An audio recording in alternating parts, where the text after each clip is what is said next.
আসসালামু আলাইকুম। ইরানের আক্রমণে মধ্যপ্রাচ্যে আমেরিকার 21টা ঘাঁটি লণ্ডভণ্ড। গত রাত থেকে ইরান আমেরিকার মধ্যপ্রাচ্যে যত সামরিক ঘাঁটি আছে, বিমান ঘাঁটি আছে, নৌ ঘাঁটি আছে, সামরিক ঘাঁটি আছে এবং কমান্ড সেন্টার আছে, যেগুলি নিয়ন্ত্রণ সেন্টার আছে, যেসব জায়গায় আমেরিকার আধুনিক যুদ্ধ বিমানগুলি F-35 B-2 বোমারু বিমান এগুলি যেখানে রাখা আছে ওগুলিতে আক্রমণ করছে। এই আক্রমণটা করছে এই জন্য আমেরিকা ইরানের দক্ষিণাঞ্চলের 3টা শহরের গুরুত্বপূর্ণ পানির যে স্থাপনাগুলি আছে, পানি শোধনাগার, ওগুলিতে হামলা করেছে, যার কারণে ওই এলাকাগুলো পানি শূন্য হয়ে পড়ছে। এটার প্রতিশোধ স্বরূপ ইরান পাল্টা আক্রমণ করছে। আক্রমণ করে আমেরিকার 21টা ঘাঁটি একেবারে তছনছ করে দিয়েছে, একেবারে লণ্ডভণ্ড হয়ে গেছে ইরানের আক্রমণে। ইরান আগেই বলছে ইরানের উপর যদি কোনো ধরনের আবার আক্রমণ করে যুদ্ধবিরতি চলাকালীন সময় এবং এই আলোচনা চলাকালীন সময়, তাহলে ইরান পাল্টা আক্রমণ করবে আমেরিকার যত লক্ষ্যবস্তু আছে। এখন এই যুদ্ধটা আবার আগের মতো ছড়িয়ে পড়ছে পুরো মধ্যপ্রাচ্যব্যাপী। মধ্যপ্রাচ্যের প্রায় সবগুলিতে গত রাতে ইরান কুয়েতে আক্রমণ করছে, বাহরাইনের আমেরিকার 5ম নৌবহরের যে সদর দপ্তর, কমান্ড সেন্টার, নিয়ন্ত্রণ সেন্টার, সেখানে আক্রমণ করছে এবং যেখানে ক্ষেপণাস্ত্র মজুদ আছে, আমেরিকার রাডার সিস্টেম আছে, স্যাটেলাইট সিস্টেম আছে, ওগুলিতে আক্রমণ করছে, একেবারে ধারাবাহিকভাবে আক্রমণ করছে। এটা আবার ফুল স্কেল যুদ্ধে রূপান্তরিত হয়েছে। জর্ডানের বিখ্যাত ঘাঁটি, যেখানে সবচেয়ে বেশি আমেরিকার F-35 যুদ্ধ বিমান মজুদ আছে মধ্যপ্রাচ্যের, সবচেয়ে বেশি হলো ওখানে জর্ডানের ঘাঁটি আল আজরা ঘাঁটিতে। যে আল আজরা ঘাঁটিতে আক্রমণ করছে ব্যাপকভাবে, ওখানে হ্যাঙ্গার ব্যাপক ক্ষতিগ্রস্ত হয়েছে এবং কিছু কিছু খবর আসতেছে যে ওখানে F-35 বিমান, যুদ্ধ বিমান অনেক ক্ষতিগ্রস্ত হয়েছে। ইরান যে এখানে আমেরিকাকে কোনো ধরনের ছাড় দেবে না, এটা গত 40 দিনের যুদ্ধে এটা প্রমাণ পেয়েছে। তারপরও আমেরিকা যে হামলাটা করেছে, এটা যে কত বড় বোকামি করেছে, এটা ইরানের পাল্টা আক্রমণে আমেরিকা সেটা এখন হাড়ে হাড়ে টের পাচ্ছে। তার আগে এই যে গত পরশুদিন মাত্র যুদ্ধটা বন্ধ হলো, যেটা ইরান ইসরায়েলে পাল্টা আক্রমণ করেছিল। যে ইরান আগে বলছে যদি ইসরায়েল লেবাননে হামলা বন্ধ না করে তাহলে ইরান কিন্তু ইসরায়েল আক্রমণ করবে। ঠিক ইসরায়েল আক্রমণ করছে, 15 ঘন্টা ইসরায়েলের ভিতরে একেবারে নাস্তানাবুদ করে ফেলছে, ইসরায়েলের সামরিক ঘাঁটিগুলো একেবারে ধ্বংস করে দিয়েছে। ইরানের হাইফাতে হামলা চালিয়েছে, জেরুজালেমে হামলা চালিয়েছে, তেল আভিভে হামলা চালিয়েছে, এভাবে 5টা শহরে বীরশেবাতে হামলা চালিয়েছে, ইরানের দিমনা পরমাণু কেন্দ্র যেখানে আছে সেখানে হামলা চালিয়েছে। এইভাবে গুরুত্বপূর্ণ স্থাপনাগুলিতে 15 ঘন্টা ব্যাপক হামলা চালিয়েছে। এই হামলা চালানোর পর ইসরায়েল লেবাননে আক্রমণ বন্ধ করছে। তো ইরান আগেই বলছে যদি লেবাননে আক্রমণ ইসরায়েল বন্ধ না করে তাহলে ইরান পাল্টা আক্রমণ করবে, ঠিক তাই করছে। এবং আমেরিকাকেও একই হুঁশিয়ারি দিয়েছে যদি আবার ইরানের উপর আক্রমণ করা হয় তাহলে কিন্তু ইরান আমেরিকার যত স্থাপনা আছে এগুলি সব তছনছ করে দেবে।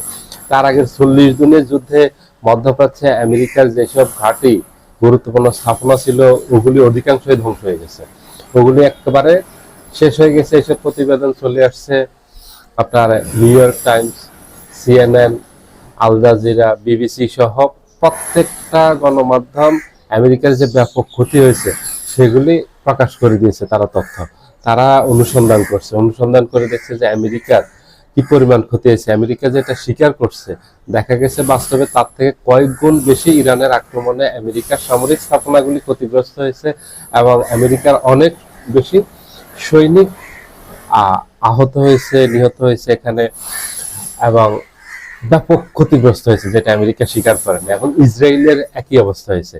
ইসরায়েলের ভিতরে 40 দিনের যুদ্ধে ফেব্রুয়ারির 28 তারিখ থেকে শুরু হয়েছে এবং এপ্রিলের 7 তারিখ পর্যন্ত চলছে 40 দিন। এই 40 দিনের যুদ্ধে ইরানের আক্রমণে ইসরায়েলের ভিতরে একেবারে গাজার মতো যে অবস্থা করছে ইসরায়েল, ঠিক একই অবস্থা করছে ইরান। ইসরায়েলের ভিতরে ধারাবাহিকভাবে হামলা চালিয়েছে, তখন প্রতিদিন 10 ধাপে 20 ধাপে হামলা চালিয়েছে, রাত দিন 24 ঘন্টা অনবরত হামলা চালিয়েছে। এবং ইরানের অপ্রতিরোধ্য যেসব ব্যালিস্টিক ক্রুজ মিসাইল আছে, হাইপারসনিক গতির যেসব ক্ষেপণাস্ত্র আছে এবং ইরানের বিখ্যাত শাহেদ 135 সুইসাইডাল ড্রোন আছে, এক কথা হলো বৈচিত্র্যময় ইরানের অস্ত্র ভান্ডার আছে, এই অস্ত্র ভান্ডার পুরোটাই উন্মুক্ত করে দিয়েছে, তখন পুরোটা দিয়ে হামলা চালিয়েছে আমেরিকা এবং ইসরায়েলের উপর। ওই হামলা থেকে রক্ষা পাওয়ার জন্য ডোনাল্ড ট্রাম্প ইরানের সাথে সমঝোতার বহু চেষ্টা করছে। ইরান প্রথম দিকে রাজি হয়নি, একদম শেষের দিকে এসে ইরান পাকিস্তানের মধ্যস্থতা মেনে নিয়ে যুদ্ধবিরতিতে আসছে। কিন্তু ইরান জানে যে ইসরায়েল এবং আমেরিকা যে কোনো সময় আবার ইরানের উপর আক্রমণ করতে পারে, এই জন্য ইরান আগের থেকে হুঁশিয়ারি দিয়েছে যে যুদ্ধবিরতি চলাকালীন সময় আমাদের ট্রিগার কিন্তু হাতে কিন্তু ট্রিগার থাকবে, আমরা কিন্তু ট্রিগার থেকে হাত সরাবো না। আমাদের উপর যদি আবার পাল্টা আক্রমণ আসে, সাথে সাথে আমরা পাল্টা আক্রমণে যাব, আক্রমণ করলে আমরা আবার পাল্টা আক্রমণে যাবো এবং খুব দ্রুততার সাথে, আমরা কোনো সময় ক্ষেপণ করব না। এবং মধ্যপ্রাচ্যে আমেরিকার অবশিষ্ট যেটুকু সামরিক শক্তি আছে এগুলি সব আমরা ধ্বংস করে দেব। তো এগুলি সব ধ্বংস হয়ে গেছে ইরানের হাতে।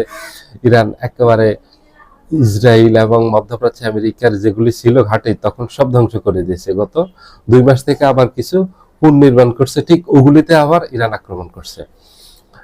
এখন এই যে পাল্টা আক্রমণ করতেছে, এটাতে ক্ষতিগ্রস্ত হচ্ছে পুরো বিশ্ব। কারণ হলো হরমুজ প্রণালী, ডোনাল্ড ট্রাম্প অনেক চেষ্টা করছে, হরমুজ প্রণালী সচল রাখতে পারেনি।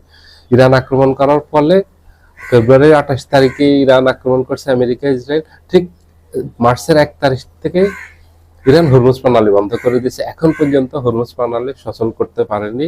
ডোনাল্ড ট্রাম্প অনেক চেষ্টা করছে।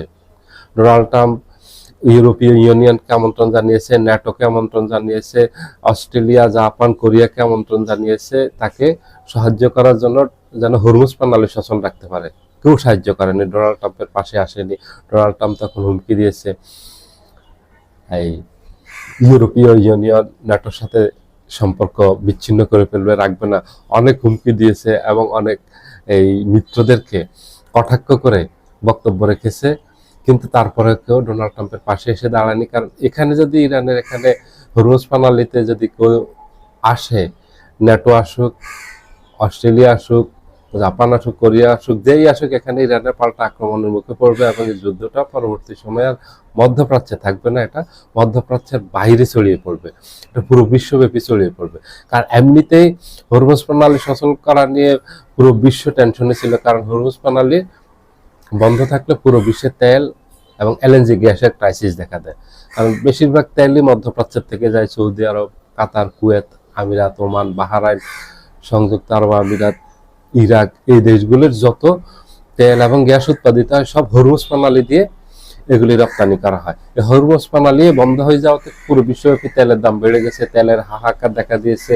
বিভিন্ন দেশে এটার সাথে সম্পর্কিত শিল্প প্রতিষ্ঠান আছে, একদম ব্যক্তিগতভাবে যারা বাসা বাড়িতে আছেন ওগুলিতে প্রভাব পড়ছে, গ্যাস দিতে পারতেছে না, রেস্টুরেন্ট বন্ধ হয়ে যাচ্ছে, বিদ্যুৎ দিতে পারতেছে না, উৎপাদন করতে পারতেছে না, ইন্ডাস্ট্রিগুলি বন্ধ হয়ে যাচ্ছে, কলকারখানাগুলি বন্ধ হয়ে যাচ্ছে। এটা আমাদের দেশের চিত্র না, এটা পুরো বিশ্বের একই চিত্র ছিল।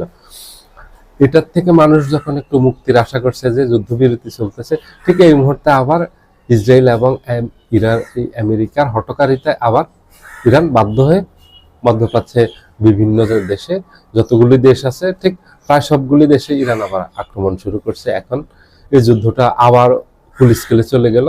এটা আবার কবে বন্ধ হবে এটা আর বলা যাবে না। এটার কারণে পুরো বিশ্বের অর্থনীতি ক্ষতিগ্রস্ত হলো। এই যুদ্ধটা যদি শুরু না হতো, আমাদের দেশে এই যে দ্রব্যমূল্যের দাম হু হু করে বেড়ে গেছে, তেল দিতে পারতেছে না, গ্যাস দিতে পারতেছে না, উৎপাদনে আসতেছে না, তেলের দাম অনেক বাড়তি, সরকার টেনশনে, জনগণ টেনশনে, যে একটা ভোগান্তি শুরু হয়েছে সেই ফেব্রুয়ারি 28 তারিখ থেকে এখন পর্যন্ত মুক্তি মিলেনি। এটার জন্য দায়ী হলো ডোনাল্ড ট্রাম্প এবং নেতানিয়াহু। তাদের এই হঠকারিতার কারণে পুরো বিশ্ব এখন ভুগতেছে। সবাই ভালো থাকবেন, আল্লাহ হাফেজ।